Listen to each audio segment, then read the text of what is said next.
Willkommen zu diesem neuen Video. Ihr werdet euch hier vielleicht gerade wundern, wo ich bin.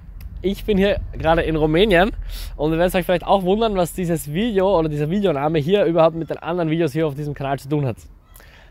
Wie ihr vielleicht wisst, habe ich mich, oder wenn ihr vielleicht wisst, wenn ihr mir auf Instagram folgt oder wer mich persönlich kennt, habe ich mich in letzter Zeit ein bisschen mehr damit beschäftigt, wie es den Leuten so nicht nur in Österreich geht, sondern wie es den Leuten auch anderswo auf der Welt geht.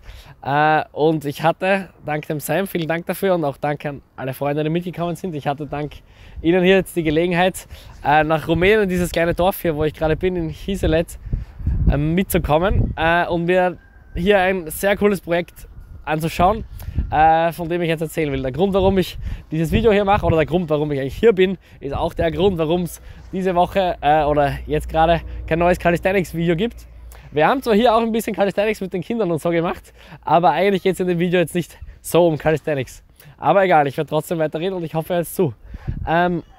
Ich möchte euch kurz erzählen, ich glaube schon lange nicht mehr oder vielleicht noch nie in so kurzer Zeit so viel gelernt, wie ich hier war. Also heute ist der 4. Tag und wir fahren leider schon wieder nach Hause, eigentlich viel zu kurz. Aber ich habe echt extrem viel gelernt hier. Und zwar darüber, wie eigentlich die Ressourcen auf unserer Welt verteilt sind. Ich denke mir manchmal so, okay, ich wohne in Österreich, wie ihr vielleicht wisst, also ich bin aus Wien und es geht uns hier extrem gut. Eigentlich, wir ersticken fast in unserem Überfluss, während es andere Orte gibt, wo die Leute eigentlich gerade mal genug haben oder zu wenig haben und unter ziemlich argen Umständen leben müssen. Und auch was wir hier so gesehen haben, ist teilweise echt richtig, richtig krass, unvorstellbar. Es ist ein EU-Land hier, wie die Leute hier wohnen. Ich glaube, das Schlimmste hier aber ist gar nicht die Umstände, wie die Leute wohnen müssen, sondern ist einfach eine Art Hoffnungslosigkeit, die hier teilweise bei den Leuten herrscht, die glaube ich auch bei uns herrscht, aber die bei uns nicht dadurch ans Licht kommt, dass vielleicht Armut herrscht und hier haben viele Alkoholprobleme und so weiter, sondern bei uns ist es halt eher versteckt. Aber wie auch immer, ich möchte euch kurz erzählen, was hier so passiert ist oder was ich hier so erlebt habe. Ich bin hier bei einem Projekt, also das Haus, was ihr hier hinter mir seht, ist eine Kirche, eine Gemeinde und die machen hier echt eine unglaubliche Arbeit. Ich habe noch nie so etwas Ausgeklügeltes gesehen, sowas, was den Leuten so viel gibt wie hier, wenn ich ehrlich bin. Und hier, sie machen hier eine Arbeit, sie investieren in die Kinder des Dorfes hier. Es ist ein Problem, dass hier oft die Eltern gar nicht zu Hause sind, teilweise arbeiten sie in anderen Ländern, sich nicht um die Kinder kümmern, viele sind Alkoholiker, wie schon gesagt. Und was hier passiert ist, dass die Kinder erstens Hoffnung bekommen. Ich glaube, das ist das Allerwichtigste, was die Kinder bekommen hier, so eine Hoffnung und so eine Liebe geschenkt.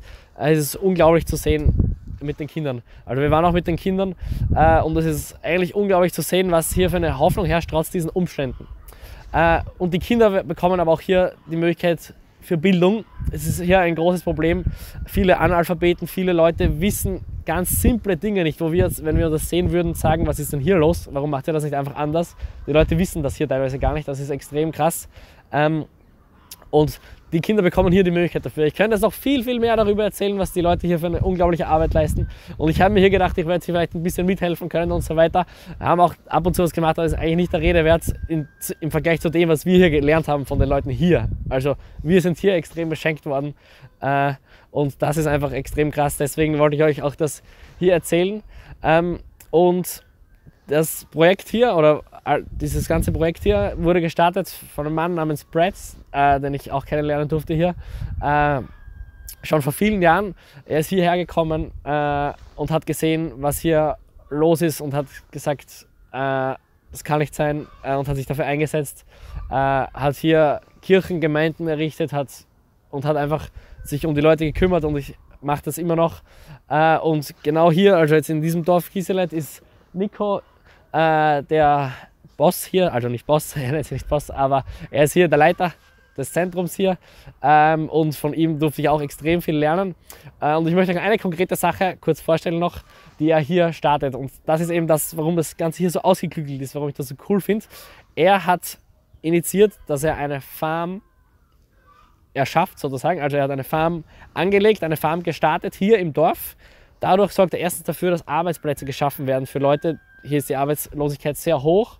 Das heißt, es gibt erstens mal Arbeitsplätze und zweitens kann er unabhängig diese Arbeit mit den Kindern, die ich hier vorher vorgestellt habe, so finanzieren, und er ist unabhängig von Leuten, die ihm zwar vielleicht Spenden geben, aber dafür muss er dann nach ihrer Nase tanzen, sondern er kann hier wirklich das Ding machen und finanzieren durch die Farm. Und das ganze Konzept ist extrem cool. Er hat eine Farm und mit Kühen, vor allem, also die Kühe sind die Haupteinnahmequelle der Farm. Die Kühe produzieren Käse, den Käse verkaufen sie auf dem Markt und sie verkaufen auch noch anderes, also Fleisch und so weiter, wird verkauft und von den Einnahmen können sie das hier finanzieren. Zumindest bis jetzt teilweise, sind auch auf Spenden angewiesen. Aber das ist eigentlich viel effizienter, hat er mir erzählt, eine viel effizientere Art für sich, sich zu finanzieren. Und so eine Kuh kostet für ein Jahr 1.000 Euro, also inklusive dem Essen, was sie in einem Jahr braucht. Mit dieser Kuh nimmt er aber für 7 Jahre lang jedes Monat 200 Euro ein. Das heißt, eine Spende von sozusagen 1.000 Euro wird hier multipliziert, was ich extrem cool finde.